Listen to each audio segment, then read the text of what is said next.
This is Decoding Learning Differences with Kimberlyn Lavelle. This episode is Unschooling Uncovered. It is an interview with Talia Tallman. She is a mother who unschools her children. If you're wondering what unschooling is, depends a little bit on who you talk to as to exactly how they would define it. Wikipedia defines it as an informal learning that advocates learner-chosen activities as a primary means for learning. So the kid gets to decide what they learn, when they learn, how they learn it. And some parents provide a little more guidance on that than others, but every approach is a little different. Talia will share her experiences and give us some insights. And I would love to know what you think at the end. So please email me your takeaways, Kimberlyn@decodinglearningdifferences.com. Without further ado, here's our interview with Talia Tallman. Hello, Talia. Welcome to the Decoding Learning Differences podcast. I'm excited to introduce everyone to you and to find out so much more about you and all that you are doing. Thank you. I'm so excited to be here. So can you tell us a little bit about your background and how you got started in unschooling? So this is a topic we haven't really been able to dig into in the podcast very much. So I'm so excited to hear about your experiences. Thank you. So I love unschooling. I'm so passionate about it. I could just talk about unschooling forever. I started unschooling with my oldest, so he's 11 now. And he did go to a traditional preschool. And I was working at the time. And I started to make friends with some women around town who homeschooled their children. And the way that they explained it to me was they homeschooled with no curriculum. So our children were all really young at the time. And I started to, on my days off, just kind of hang with them at the beach or the park or wherever we were going together. And it was a nice group of moms, about 3 other moms and myself and all of our children. And we just played together. And it was just a charmed life. Everything seemed so easy and happy, and our children were so happy. And you could see they were learning and flourishing together. And when the time came to decide about putting him in school, I knew that it just didn't feel right. I'm a very intuitive person and parent, and unschooling just kind of presented itself in this really wonderful way for us. And we decided to seize that opportunity. And I didn't enroll him in kindergarten, and we decided to just unschool instead. And at the beginning, it was very just intuitive, child-led, whatever they wanted to do, if it was an art project or story time, just enjoying the time together and not really trying to focus it too much. But we did enroll in a lot of different classes. So that helped kind of take the burden off of me feeling like what's lacking academically, because I could just sign up for a science class or an art class, and there was a lot available. And then when I had my second son, along the same lines at first when he was young, and then when he was actually 2, he was diagnosed with a rare cancer. And so then our life kind of took a different turn, and I got to see another benefit to unschooling, because we didn't have the same pressure of following standards or, what we had to keep up with. So we just concentrated on connection and joy and happiness again, and just kind of kept letting life unfold. And now my son, as I said, my oldest is 11. My middle son is 6, and my youngest is just turned 5. And we just go with what they're interested in. And I try and expose them to as much of that as possible. We do a lot of field trips for fun and for exposure to things. And that's basically what my unschooling journey has been. And it's been so rewarding that I feel like I want to share it with other people. And so I've started an unschooling Facebook group. And I also started working with Dana Martin, who's very well known in the unschooling community. And I'm so grateful to have her as a mentor. And now I help coach other parents so that they could live this life too. Excellent. What have the challenges been for you as you have navigated unschooling? Well, I think the main challenge I would say is, sometimes we see what other people are doing and it's hard not to compare. So our society kind of has like a hierarchy of knowledge. So if math really well, that's way up here. And, everybody thinks you're very smart because you really excel in that field. And then, maybe writing is underneath, or, there's a strict hierarchy when it comes to the information that we know. So maybe if my child can't read yet, but they can take care of the chickens all by themselves, it's accepting that that is just as important and not trying to adhere to this artificial hierarchy of knowledge, some of it being more important. And I think that having a lot of like-minded people around you is really important, because you can start to question yourself and say, am I providing enough? Are they going to have gaps in their knowledge and then resent me for it? So those are kind of the challenges that present in unschooling. And, I would say there's drawbacks in any kind of learning style that you choose. So when you surround yourself with a lot of people that have the same goals in mind, I think that really helps. I love all of that. I think, and you kind of got into some of those tips that I was going to ask you about, is that surrounding yourself with people. I also love what you said, that there is no like one perfect educational style. They all are going to have some drawback. There's going to be something. And I also totally agree that no matter what you're doing, you're going to be comparing yourself and your children to others, even though you're trying not to. And yeah, it's amazing reflecting on that like hierarchy of knowledge and what is the most important. I think it's funny that like I'll see the really little kids and the parents are like trying to get them to like know their ABCs. It's like, but is rote memory at 2 years old the best use of their brain power? Like I would much rather see my son figure out how to construct a big tower or figure out how to feed the chickens by himself or anything, like where.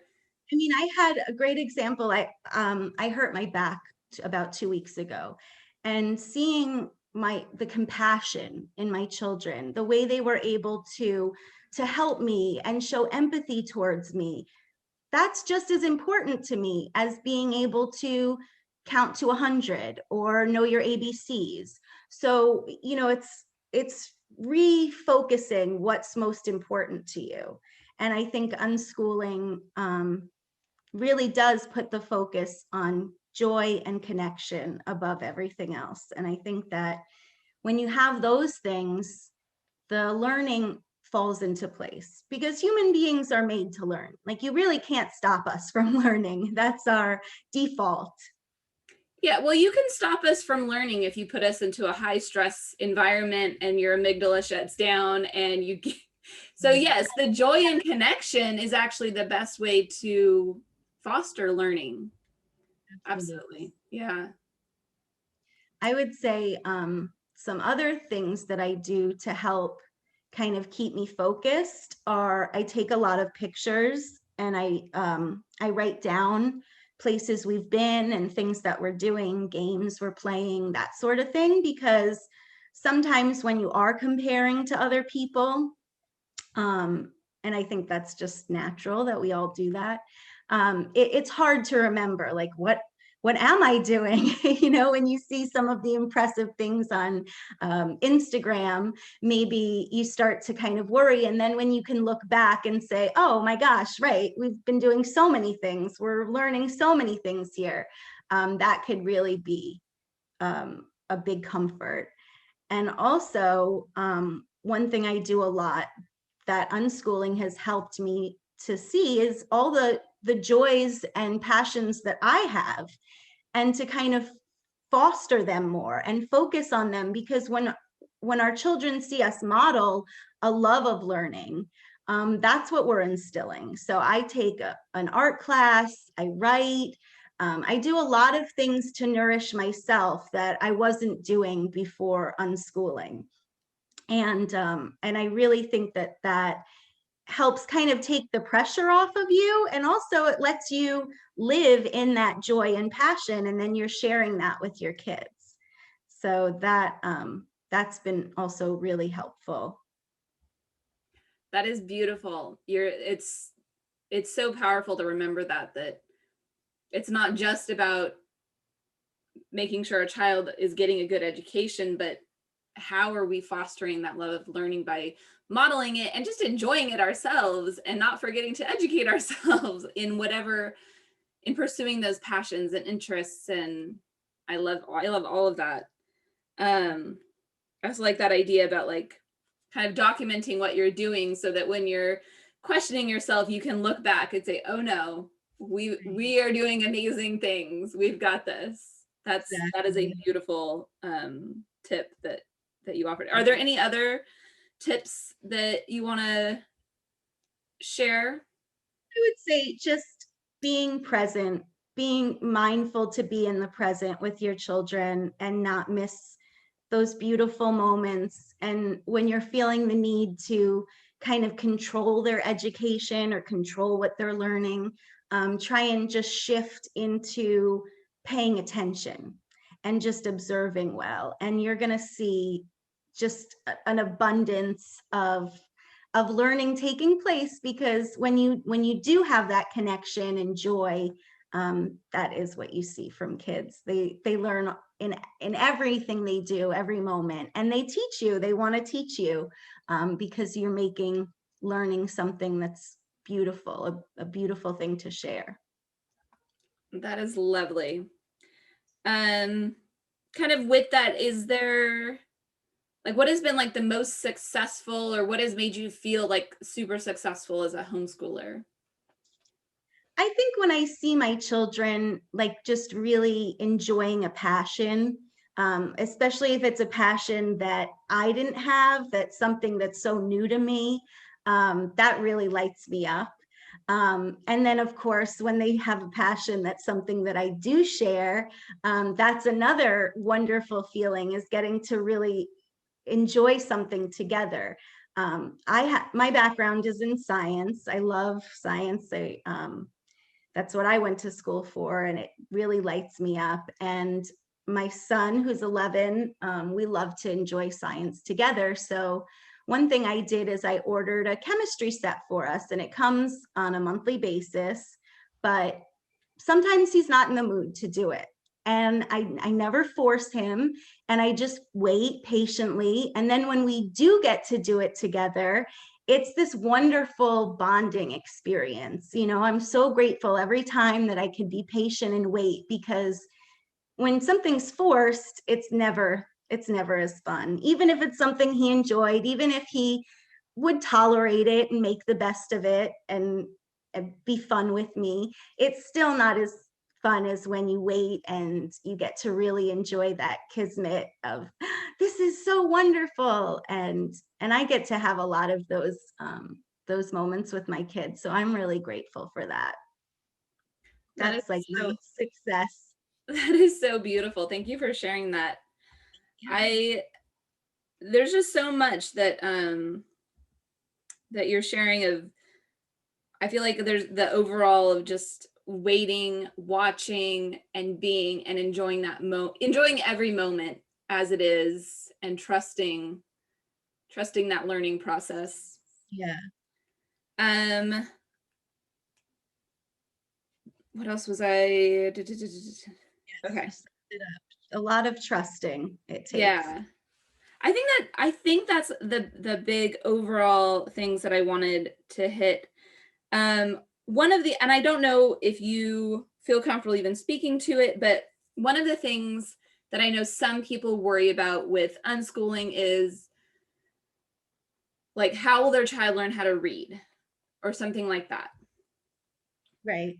So certain basic things that are very fundamental, like I would say, go back to how did people learn to read before school, right? Like reading isn't, again, like this goes back to innately human things that we are driven to do. If you don't rob us of that wonder and intrinsic motivation, then there's no reason to think your child's not going to learn how to read.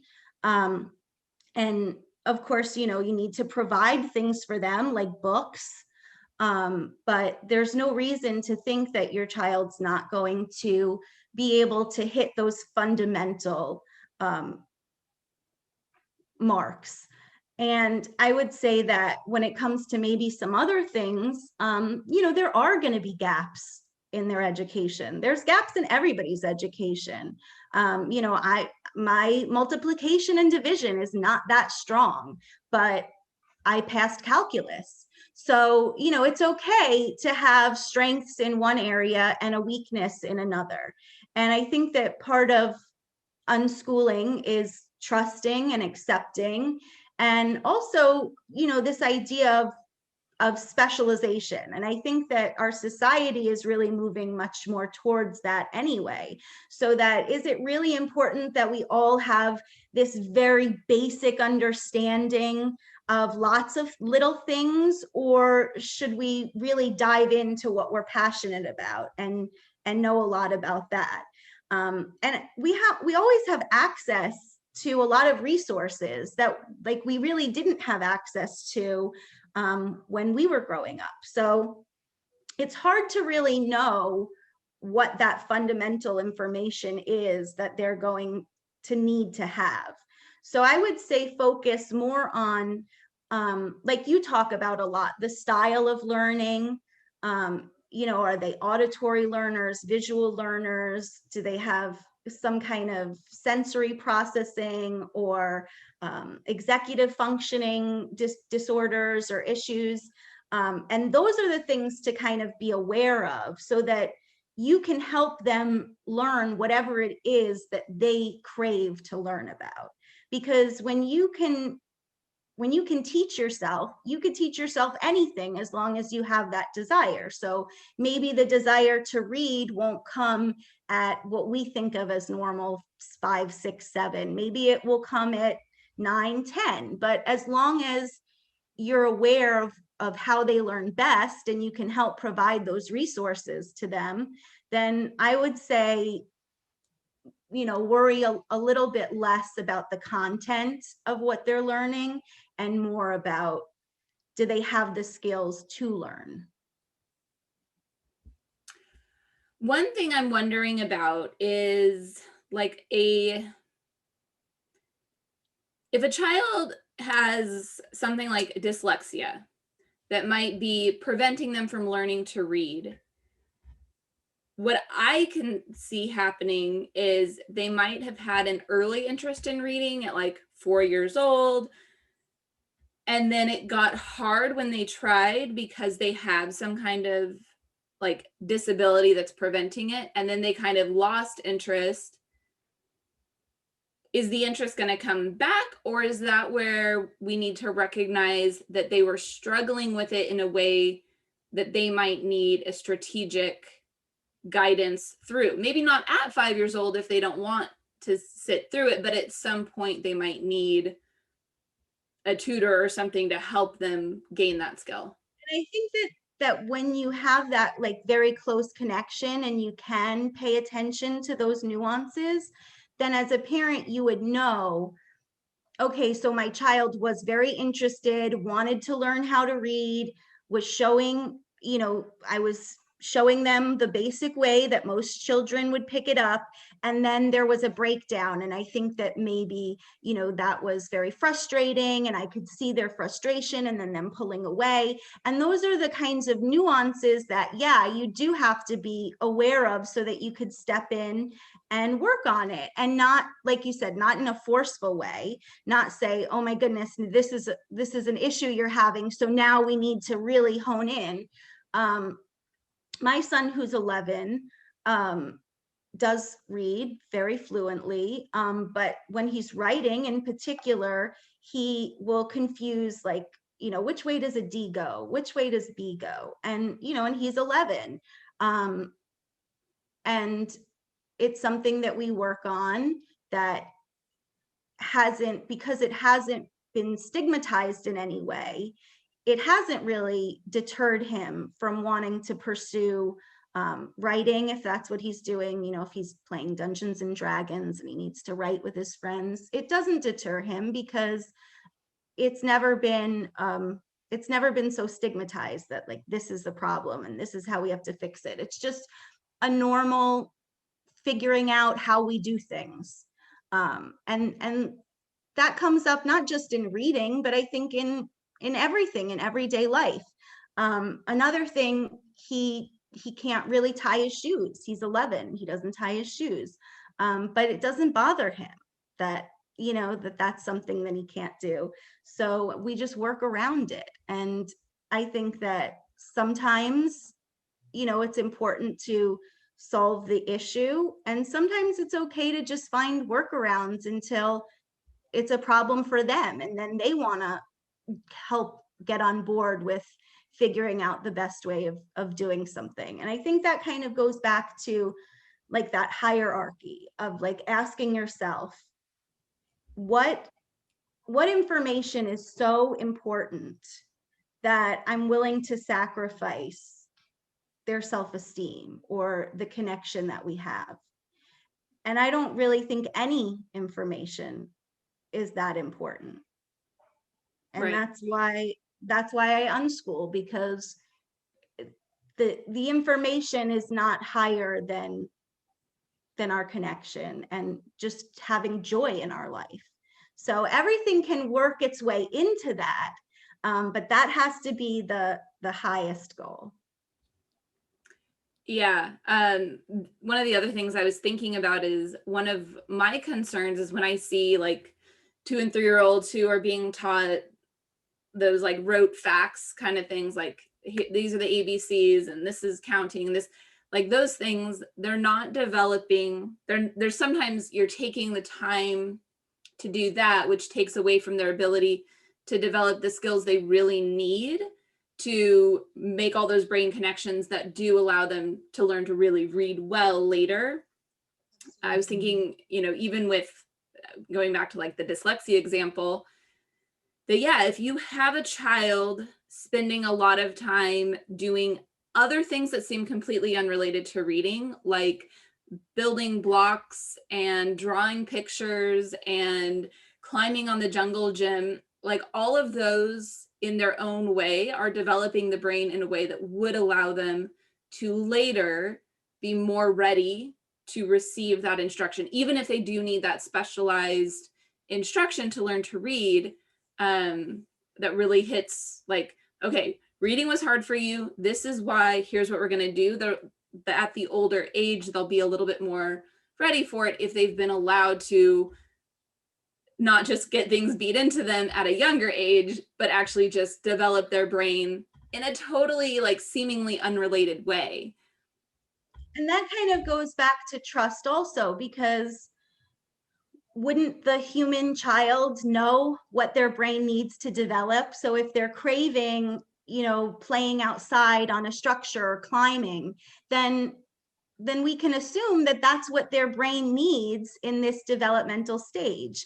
And so kind of trusting that they're doing the right thing for them at the right time. And that kind of just is hard. It's hard because society tells us very different things, that we need to mold our children into these specific kinds of adults. And if we're not hitting these certain benchmarks, then we're really not on target. And it's hard to kind of trust your intuition and feel it more fluid, I think.